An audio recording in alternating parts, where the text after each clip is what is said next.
A few years ago, some people might have said, why another Holocaust history museum in this country? There are over 5 dozen. And the answer is because this past is always present.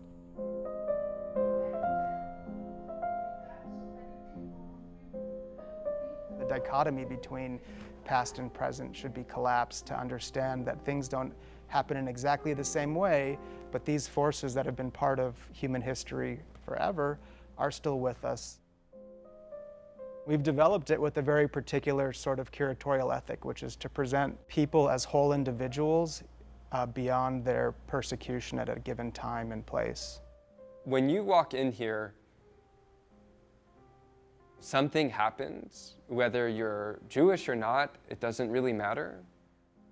This content around persecution, around dehumanization, around the denial of history, around the stripping of human rights through legislation, around military violence. There's no way that the Jewish community can just take ownership over this vast phenomenon that we have to struggle with as human beings. We have a small space here dedicated to addressing contemporary human rights issues. It's a critical space, even an epicenter on this campus. We're now connecting the persecution and murder of gay German men during the era of the Third Reich to the ongoing persecution of LGBTQ people around the world today.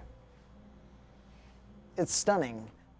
And I mean that in the way of, I came around the corner and felt stilled.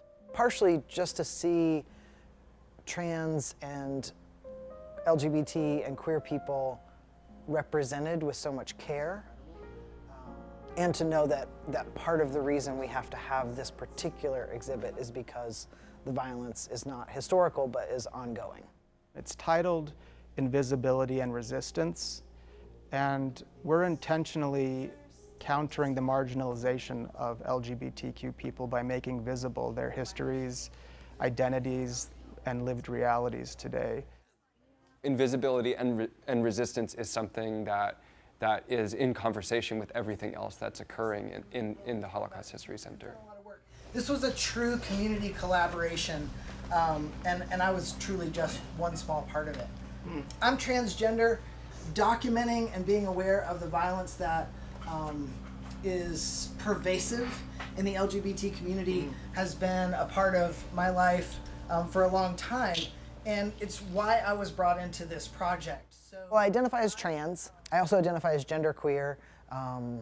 When folks ask what my pronoun preference is, I tend to go by he because, well, usually just because I have facial hair, and that's a default, which is great. I love that. But I always tell people I love to be referred to as hey girl, too. It makes me so happy.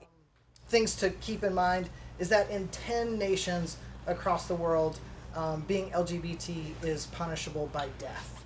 According to the Trans Murder Monitoring Project, a trans person is murdered every other day, or about 28 hours. Here in the US, that breaks down to about one trans person is murdered about every 2 weeks. There's never a moment in my day when I'm not trans. I feel like it influences my relationship to the world in really sometimes surprising, sometimes obvious ways. A lot of times I'm asked, well, what can cisgender folks or non-transgender folks do, or straight allies do? And I cannot say it enough. LGBT folks cannot do this on our own. We've been doing it on our own. We truly need this to be your issue too. That was the largest crowd we've ever held in this space. We counted 130 people. And what I loved about that crowd, which is something that we really want to hold here, is that it was incredibly intergenerational. It was also incredibly diverse. I think hope is that something very beautiful and liberating is ahead of us. And that if we suffer, and if we are oppressed, that we will do what is right in reacting to it.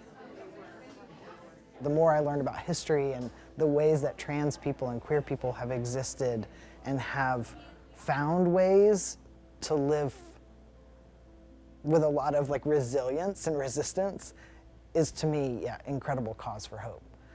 Which is not to discount all of the ways that I feel like we may be trying to turn back time on some of that progress. I think this exhibit belongs here because I do think there's a shared root in that when we can other someone or a group of people, it makes them less human. I think it's also part of the human condition to sort of get lulled into this idea of progress as sort of on cruise control. But it takes active awareness and attention in an ongoing way to maintain progress. And that's what this center hopes to do for this community.